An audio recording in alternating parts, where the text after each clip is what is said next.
What's up, everyone? Welcome back to another review, and this time we're taking a look at the Expendables 4. And I am not going to waste no time. I'm going to get right into it. Everything about this movie is absolutely true. This is by far one of the worst entries into the Expendables franchise.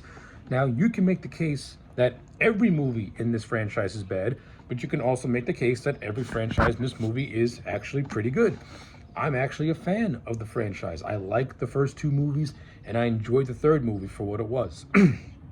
And to tell the truth, after watching this, the third movie should have been the send-off, because at least that had a more satisfying conclusion. The fourth Expendables movie is just a haphazardly, lazily done movie. You can clearly tell no thought or effort was put into this thing.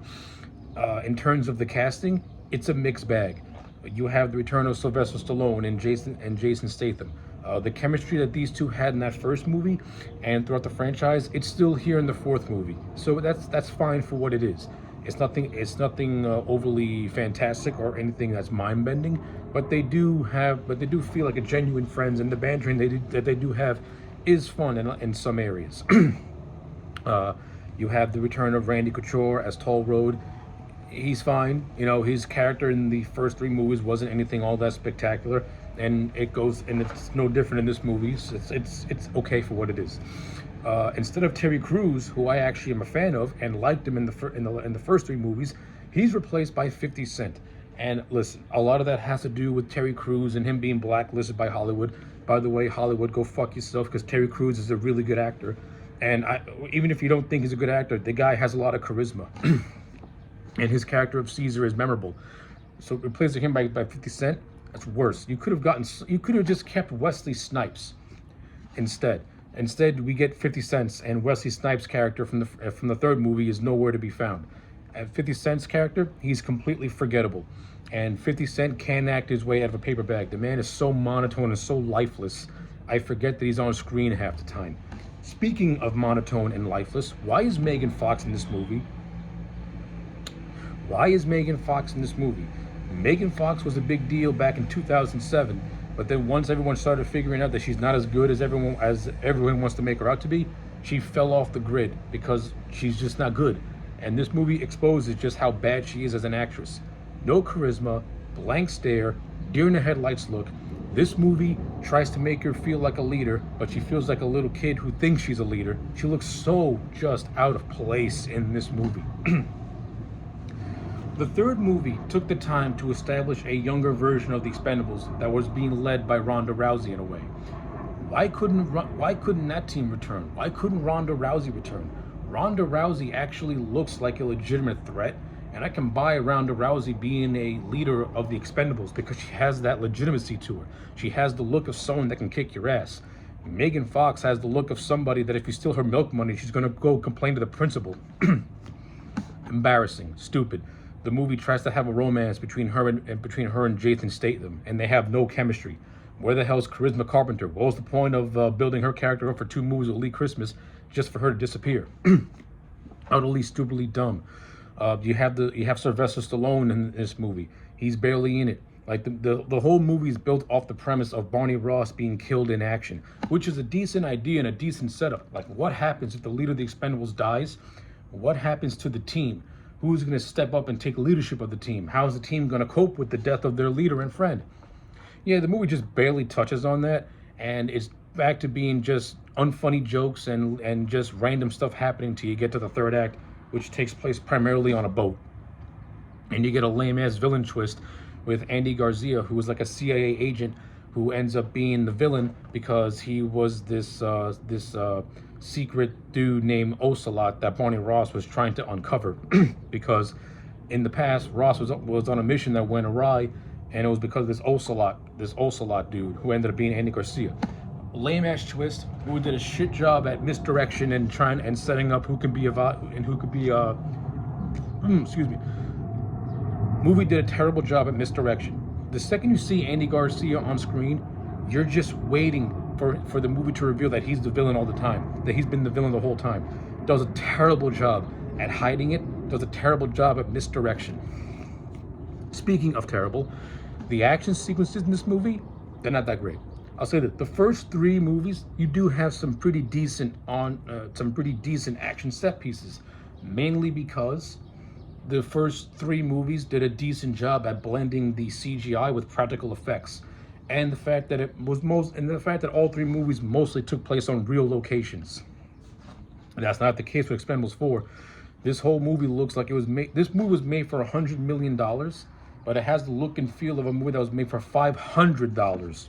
This movie looks terrible. The green screen is so distracting, especially when you get to the last 15 minutes. There's this scene that you can instantly tell was not only green screen, but was done on a sound stage, and it looks fucking shit. It looks like you're watching a high school stage play. That's how bad it looks. And here's the deal. This movie does not have an engaging story where you can forgive that. It has a very bland, boring, generic story that is just full of just contrivances, things that just need to happen in order for certain plot points to actually make sense, even though they don't make sense. It has a horrible misdirection with the death of Barney Ross just from the comeback at the end of the movie. But like I said, the whole premise was built of what would happen if the Expendables lost their leader, just for the guy to come back at the end to save the day. So what was the whole point of killing off Barney Ross or faking Barney Ross's death just for him to come back? After this movie was being marketed as Stallone's last movie, Barney Ross should have been killed off in this movie. I'm not saying kill him off maybe in the first act, but have this be Barney's last mission and have him die sacrificing himself to kill Ocelot. But no, we keep Barney Ross alive, and the whole thing of this might be Stallone's last movie turns into, yeah, Stallone says it's his last movie, but we want to keep Barney alive just in case he wants to come back. I don't care. I don't like it.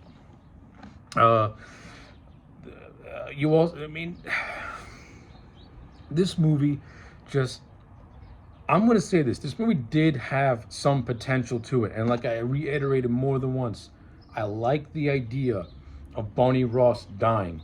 I don't like the direction this movie went in. I think it sucked. But it does have some decent moments.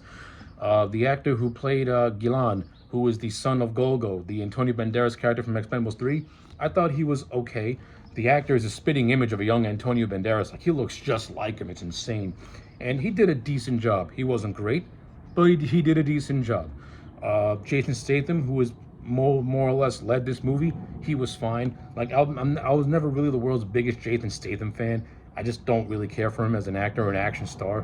But since Stallone wants to pass the reins off to him and have him more or less be the focal point of the series going forward, it was okay for what it was.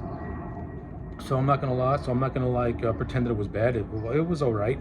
The whole thing of Barney Ross having this whole subplot with this guy called Jumbo Shrimp, who was somebody who stole his ring in thumb wrestling, just for it to be revealed that Stallone, more or less, Barney killed a civilian to fake his own death. He killed a man that beat him in thumb wrestling to fake his own death. And the movie wants to pass this off as a joke. The man's a murderer. He basically killed a civilian. And you're making a joke out of it. This movie fucking sucks. I'm sorry. This movie's fucking terrible. The action sucks. The acting, for the most part, is very, very subpar. Like, for people who hated that third movie, watch this movie, and it's going to make you appreciate that third movie, because at least Mel Gibson, he didn't do a bad job as Conrad Stonebanks in the third movie. I actually like Mel Gibson as an actor, and I enjoyed him in that third movie. He was fun. He was over the top. He was, a little memorable. He had decent on-screen chemistry with Stallone. Andy Garcia as the villain, forgettable. I forgot he was the villain. Megan Fox, she just brings this movie down just by her sheer presence. She's terrible. She should start making adult movies, because she might be better doing that than doing real movies, because she's not good. She's terrible. This movie also has new additions of Tony Jaa and another actor, and they're fine for what they were. Like, I think the Tony Jaa character has this interesting thing where, like, he's having a conversation with Christmas, and he says that the reason why he stopped being a mercenary was because every person he killed, he lost a piece of his soul. That's an interesting character motivation to want to kill. But no, let's just forget about that and have him go back to killing, because in his mind, not helping Barney's friends will do his memory a disservice. So you basically went against the whole thing that made you want to stop killing because you thought that was taking a piece of your soul. So I guess killing for a friend redeems you, is redemption. It's fucking dumb. Really fucking dumb. And that's what this movie is just fucking dumb. It's not even dumb fun. It's just flat out dumb, stupid, cheap looking, bad, forgettable. This is not the Expendables, it's the Forgettables. And that's why I'm giving Expendables 4 a 3 out of 10. This is not only the weakest entry into the franchise, it's the most stupidest entry into the franchise. It's the biggest waste of time. What was the point of killing off Barney Ross just to bring him back? And why is Megan Fox in this movie? Why is Andy Garcia the villain? And the movie does a shit job at any misdirection, or at least making him flat out interesting, which it doesn't. The movie tries to tie him to Barney Ross, and it just fails miserably. And then the whole climax is just Barney coming out of nowhere in a helicopter, shooting him dead. Nothing. Absolutely nothing. 3 out of 10 for Expendables 4. And I'm only gonna give it a 3 out of 10 because at least Sylvester Stallone and Jason Statham, their chemistry is pretty good. And it does have some decently funny moments. Like, I do like the scene of Statham trying to find a job now that Barney's dead. And he takes a job as security intern. He beats the crap out of some social media mark. So that was actually entertaining. And you do have some decent choreographed action sequences, but that's about it. There, some of them, not all, some. Maybe the first half hour of this movie is actually pretty good.